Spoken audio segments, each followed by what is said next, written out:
talk about the services that you offer, and then I want to get back to that family issue here. So, so services that you offer, just basic overview. Yeah, so we offer addiction treatment and recovery. It's detox residential level of care.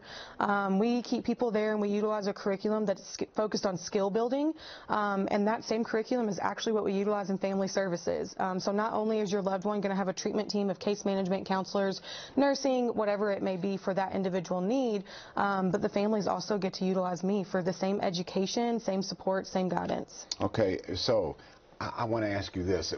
To me, okay, there's the recovery, the patient, for lack of a better term, or the person who needs help, let's say that. Okay, and then the family, though, they have somewhat become not only enablers, but kind of dependent on that person in a different way. They've centered their entire life around that person because they love them so dearly, so I understand that.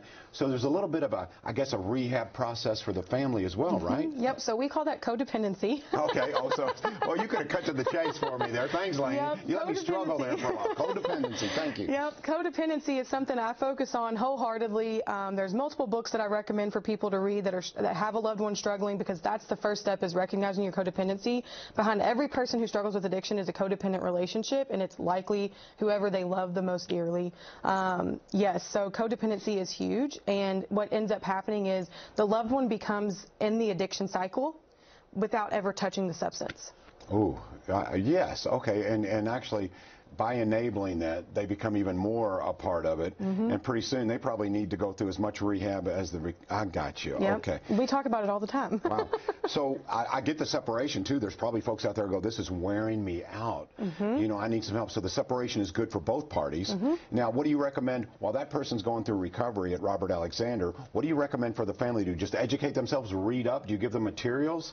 So typically the first conversation I have with them, which again, if my families are listening, I know they're laughing at me, the first thing that I tell someone is take care of yourself. Take a deep breath. They're in a safe place. You can take a deep breath. You'll be okay. And the families, they just sob, right? Because they're like, I have not been able to do that in so long. Oh.